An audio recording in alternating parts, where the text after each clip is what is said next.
DynamoDB is a powerful way to use databases on AWS, and many developers prefer it over a regular SQL database. One of the reasons why is it's so simple to write code and put data inside. It's almost like an Excel database. Let's go through and see for ourselves how easy it is. So first I'm going to go through here and create a table, and this table, we'll call this CP hello.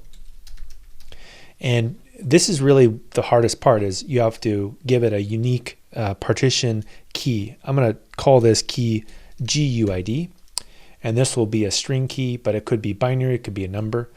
And from here, what I'll do next here is wait for it to be created. It takes literally 30 seconds or so. And once it's created, I can go through and start adding things inside and also searching through that DynamoDB database.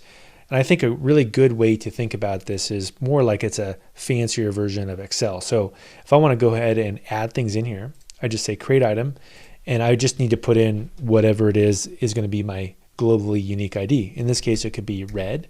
That could be a string. There we go. And then I can create another item, call this blue, right?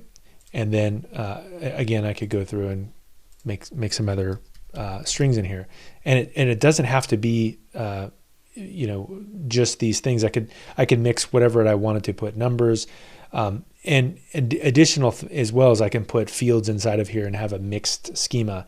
Now, if I want to search this, I just go through here and scan this, and I could go through and if I wanted to export this down to a CSV file and then go and look, maybe open up Cloud9 and pull that data out. So really, really simple way to get started on AWS is to use DynamoDB, and it's very easy to put data in, pull it out, and there's tools like Bodo that can talk to it that make your life very easy.